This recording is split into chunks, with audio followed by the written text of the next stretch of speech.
우리가 하나님의 말씀을 들을 때에 은혜 받았다라는 말을 종종 합니다. 주일에 설교를 듣고 그리고 또 수요 예배에 말씀을 들으면 목사님 오늘 은혜 받았습니다. 이런 말을 목사님들에게 많이 합니다. 그런데 이 의미를 조금 생각해 볼 필요가 있습니다. 은혜 받았다라고 우리가 종종 이야기할 때에 우리 마음 한편에 감동받았습니다 라고 하는 의미가 한편에 있습니다.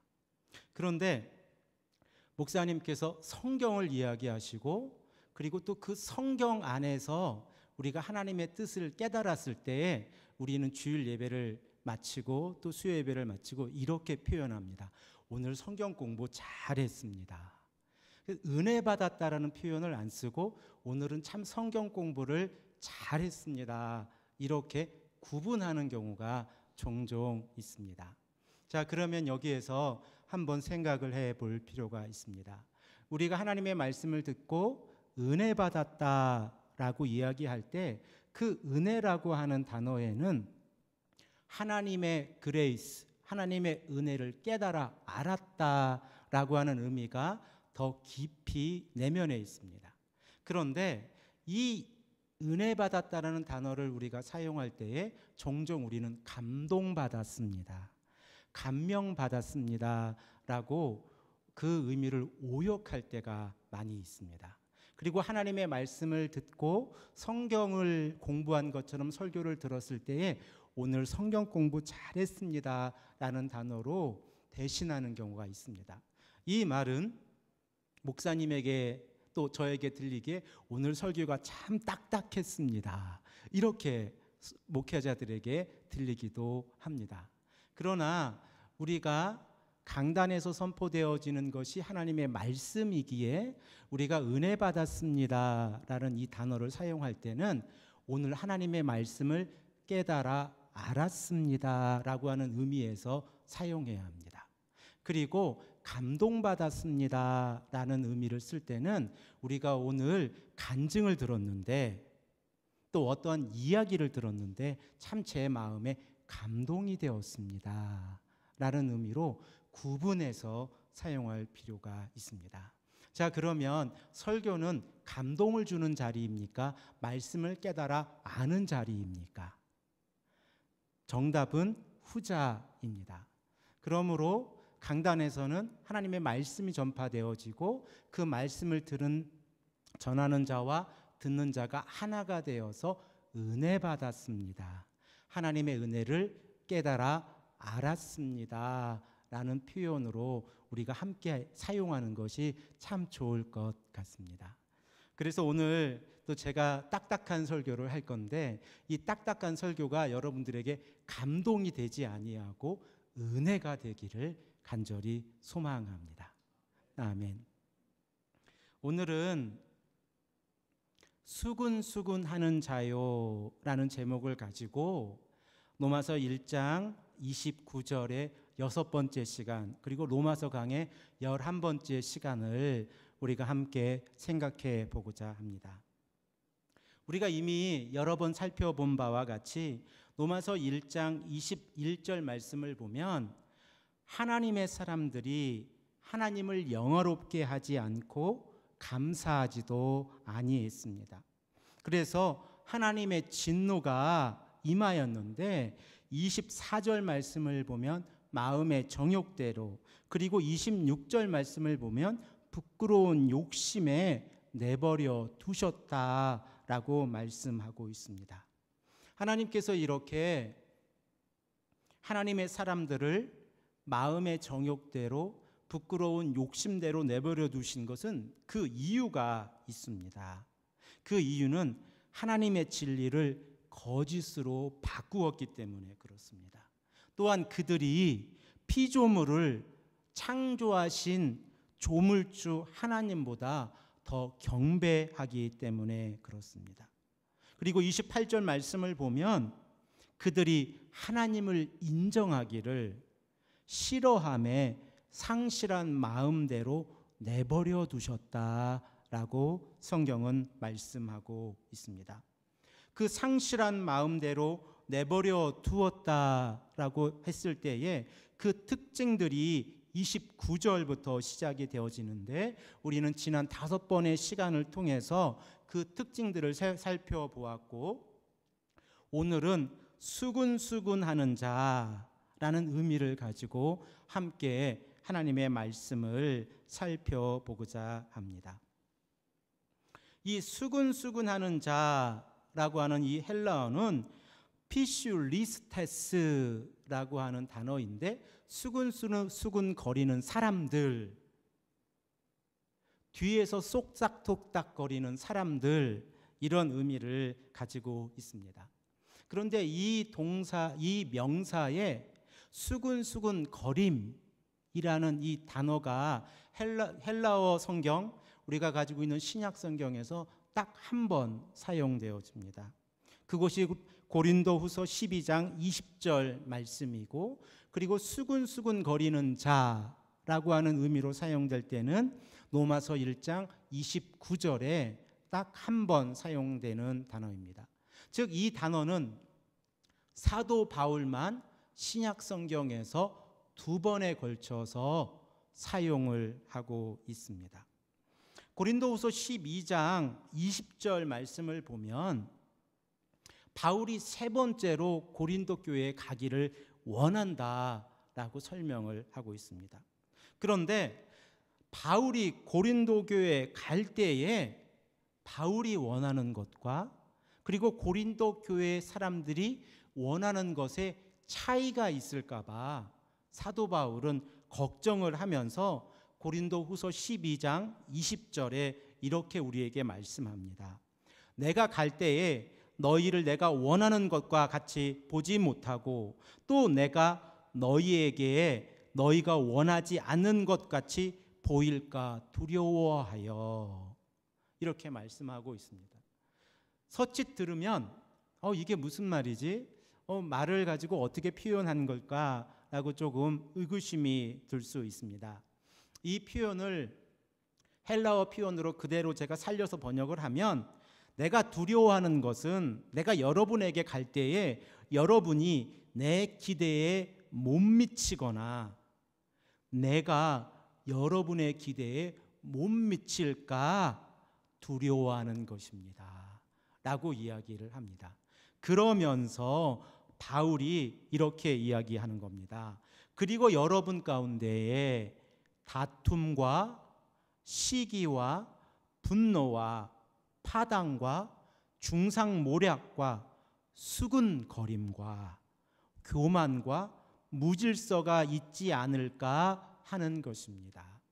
바울이 고린도 교회를 향해서 걱정하고 있는 것들을 고린도후서 12장 20절에서 말씀하고 있는데, 그 목록들을 살펴보면 수군거림과 조금씩 연관되어져 있습니다.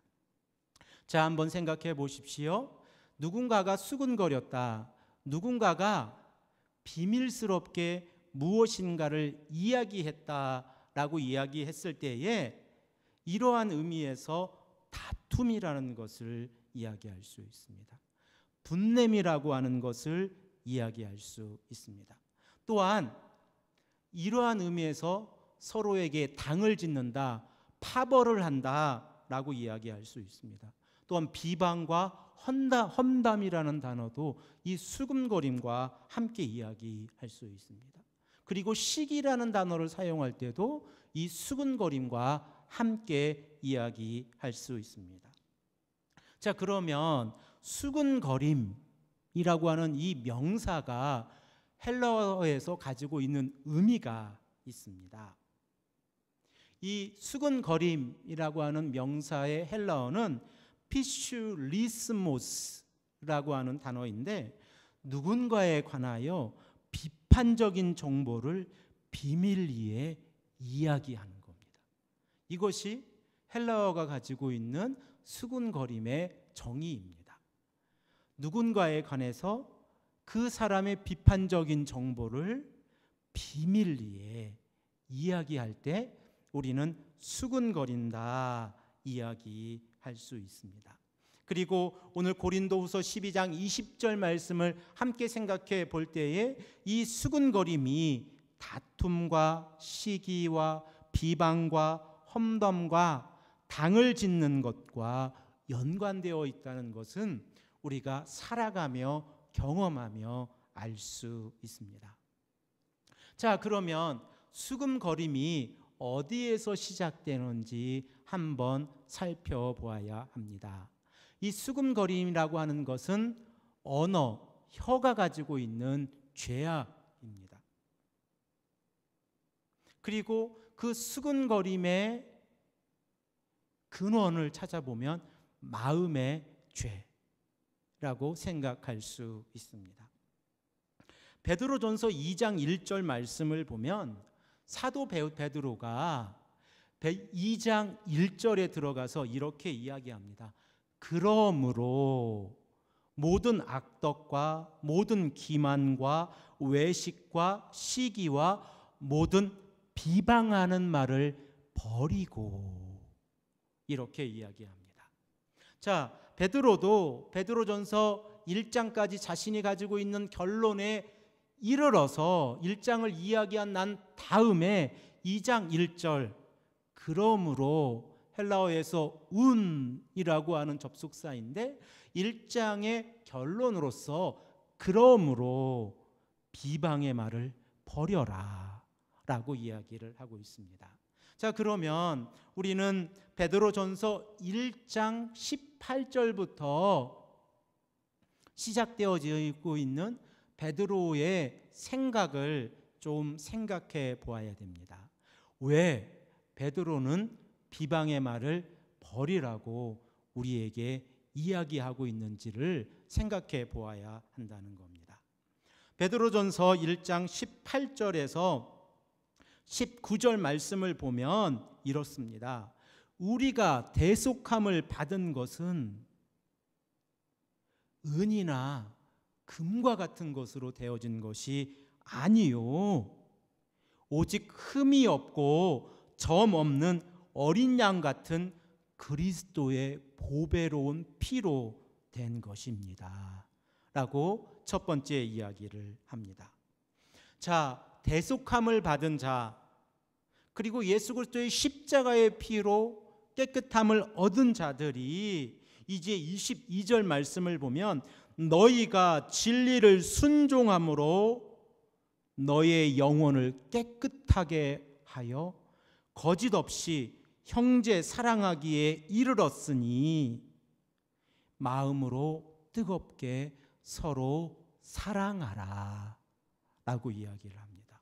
그리고 나서 베드로전서 2장 1절에 가서 그러므로 너희가 대속함을 받았으므로 서로 사랑함으로 비방의 말을 버리라 라고 이야기를 하고 있는 겁니다.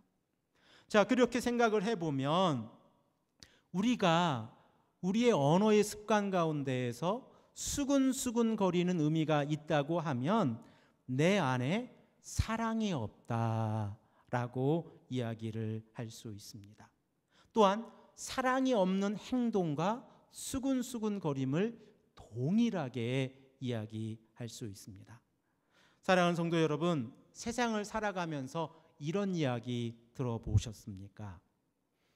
엄마가 자신의 자식들에 대해서 흉을 보고 수근수근거리며, 그리고 이 수근수근거림이 도를 넘어쳐서 온 세상 사람들이 다 알도록 자신의 자식에 대해서 수근수근거리는 것을 보셨습니까?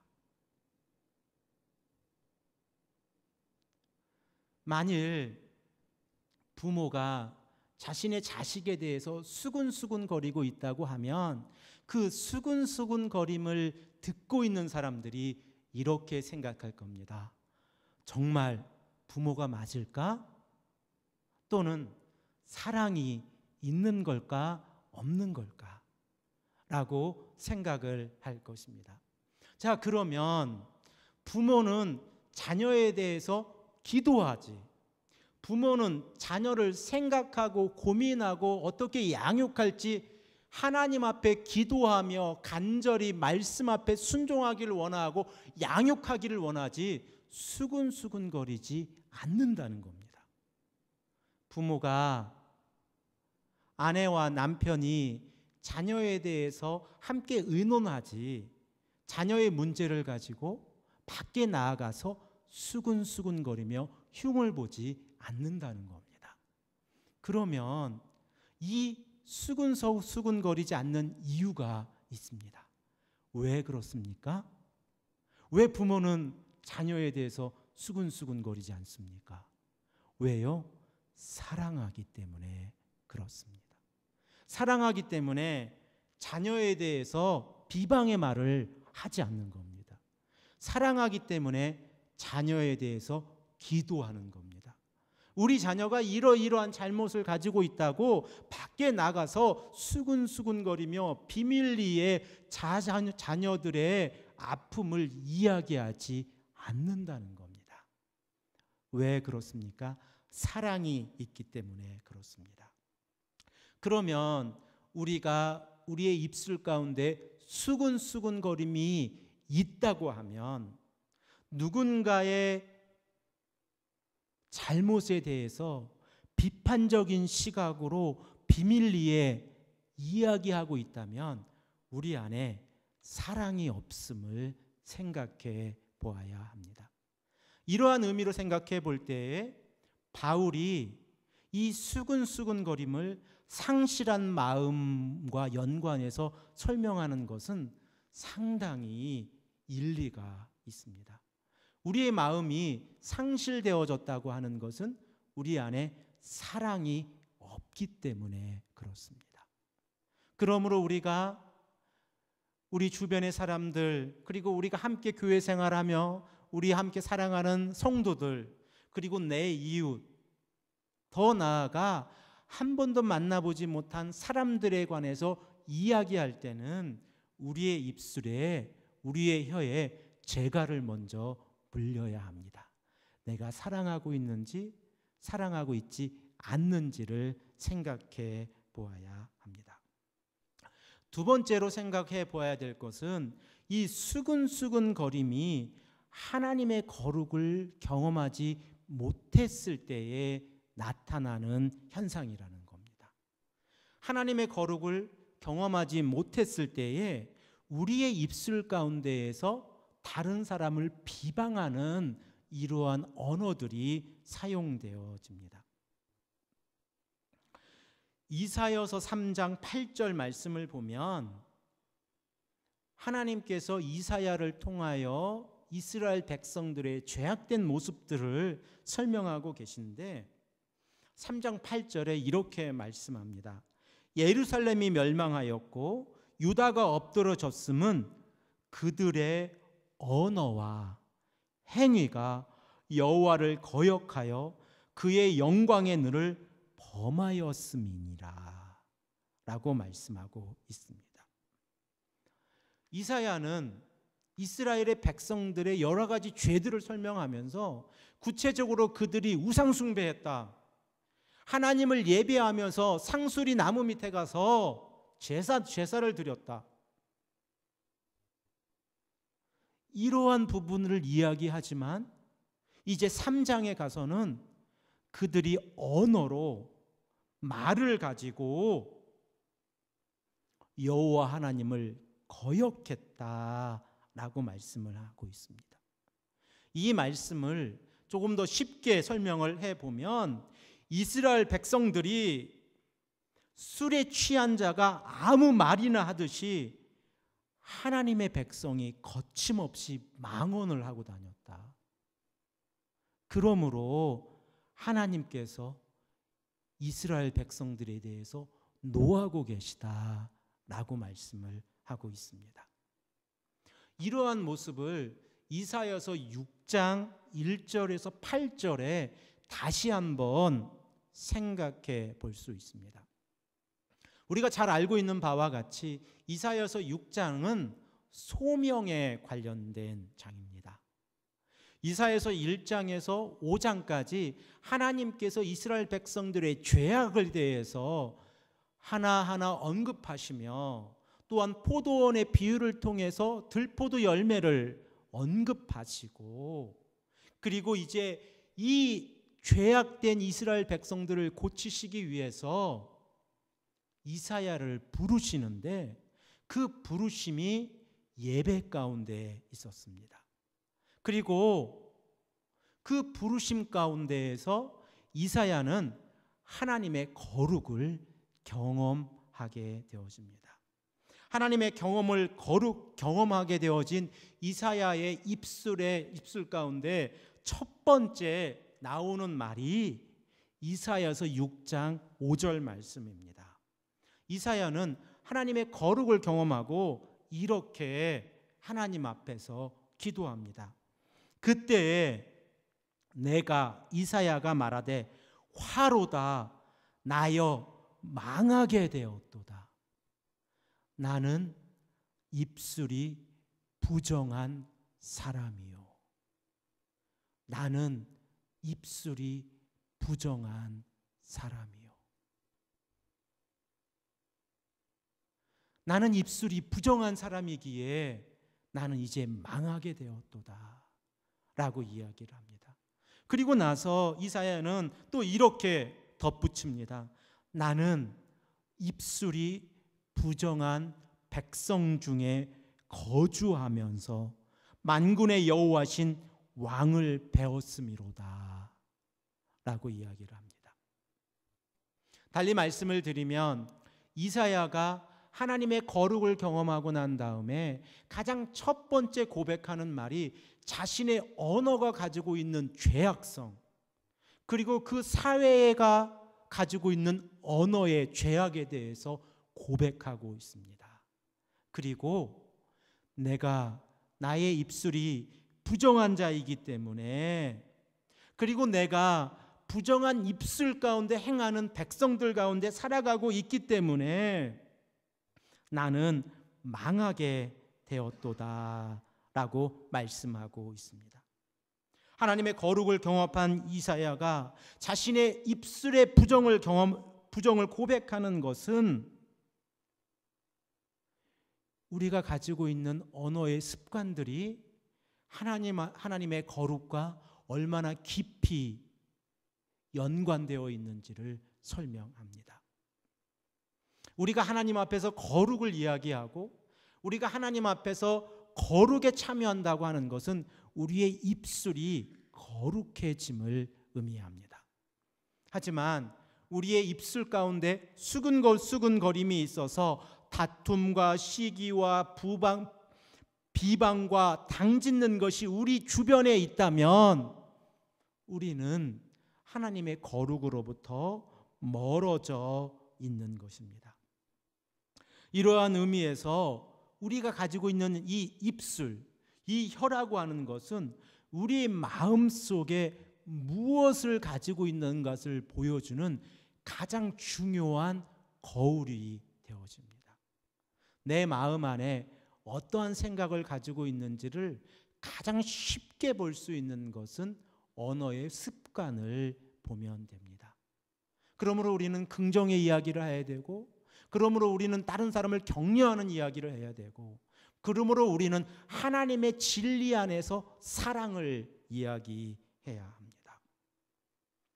잠언 15장 4절 말씀을 보면 이 혀의 중요성에 대해서 이렇게 이야기합니다. 온순한 혀는 곧 생명나무이지만 패역한 혀는 마음을 상하게 하느니라.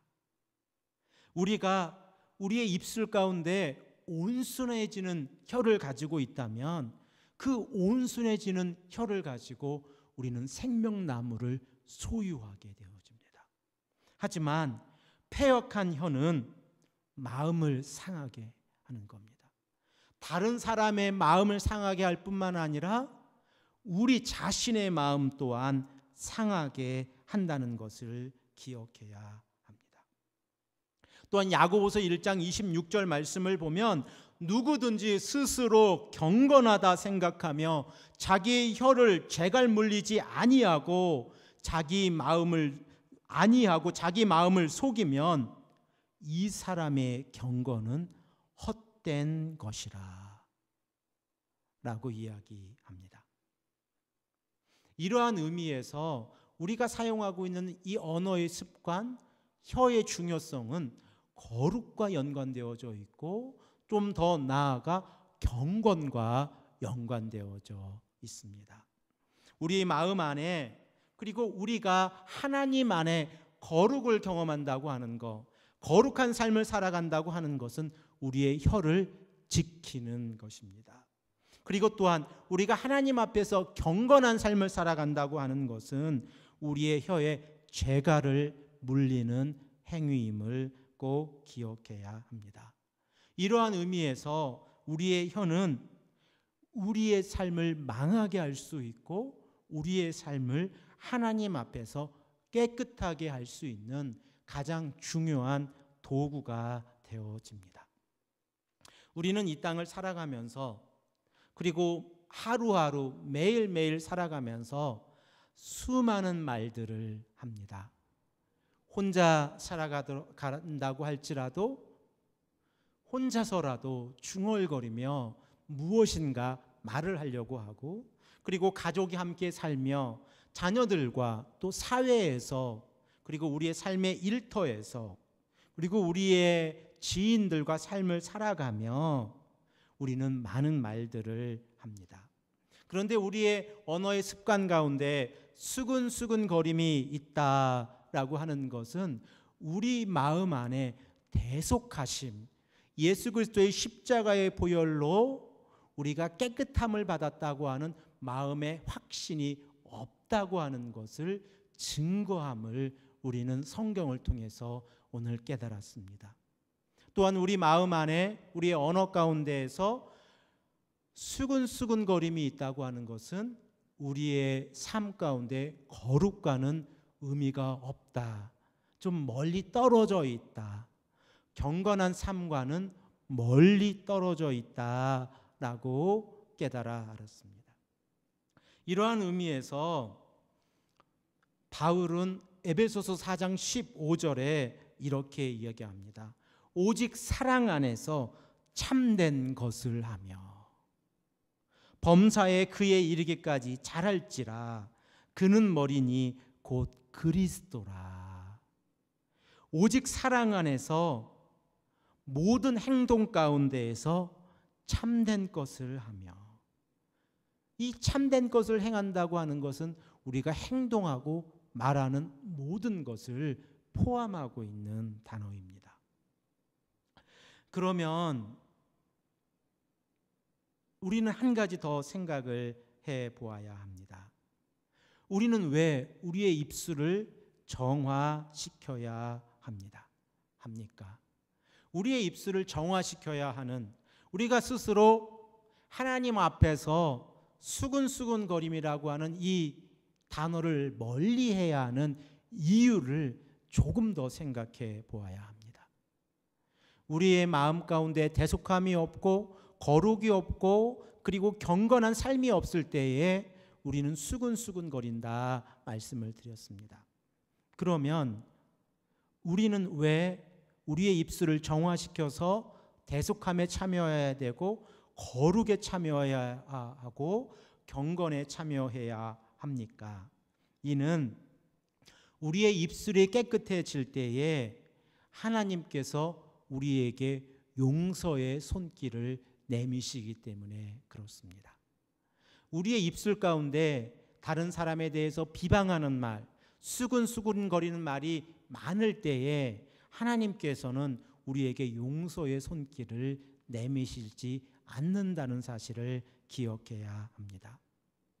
우리의 입술이 깨끗해질 때에 하나님은 우리에게 용서의 손길을 내미시고 우리의 영혼을 깨끗하게 하신다는 겁니다. 또한 우리의 입술의 정결함은 우리의 영의 정결함과 동일시 된다는 겁니다. 우리가 살아가며 사람들의 삶의 습관들을 보고 많은 사람들과 이야기하며 나아갈 때에 그 사람들이 얼마나 정결한지, 또한 우리 자신이 얼마나 정결한지 알 수 있는 가장 중요한 근거가 우리의 혀에 있다는 사실을 꼭 기억해야 합니다. 그러므로 잠언 22장 11절 말씀을 보면 우리에게 이렇게 권면합니다. 마음의 정결을 사모하는 자의 입술에는 덕이 있으므로 임금이 그의 친구가 되리라. 마음의 정결을 사모하는 자의 입술에는 덕이 있다. 이 덕이라는 히브리어 단어가 헨이라고 하는 단어인데, 이 헨이라고 하는 단어는 은혜, 그레이스를 의미합니다. 마음의 정결을 사모하는 자의 입술에는 은혜가 있다. 마음의 정결을 사모하는 자에게는 그 입술에 은혜가 있습니다. 이 은혜는 다른 사람에게 상처를 주는 것이 아니라 다른 사람을 세우고 복음을 증거하고 말씀 안에서 살아가게 하는 은혜입니다. 우리가 하나님 나라에 가야 할 텐데, 그리고 하나님 나라를 소망하고 살아가는데, 우리가 하루하루 살아가면서 우리의 혀에 재갈을 물리지 아니하면 우리의 마음이 병들어 갑니다. 하지만 우리의 마음 안에 재갈을 물이고, 그리고 대속함의 은혜에 감사하고 하나님의 거룩에 참여하고 경건에 참여하는 것은 우리의 마음을 깨끗하게 하는 것입니다. 이 은혜에 함께 한 걸음 더 나아가기를 소망합니다. 함께 기도하겠습니다. 아버지 하나님, 감사합니다. 이 시간 수근수근하는 자요 라는 제목을 가지고 하나님의 말씀을 생각해 보았습니다. 하나님, 우리에게 은혜를 허락하여 주시옵소서. 우리의 입술을 재갈로 물려주셔서 우리가 우리의 입술로 죄악된 모습을 보이지 아니하도록 인도하여 주시옵소서. 사랑의 말, 축복의 말, 전도의 말, 복음을 증거하는 말로 우리의 언어가 가득 차고 넘칠 수 있도록 인도하여 주시옵소서. 감사드리며 사랑이 많으신 예수 그리스도의 이름으로 간절히 기도합니다. 아멘.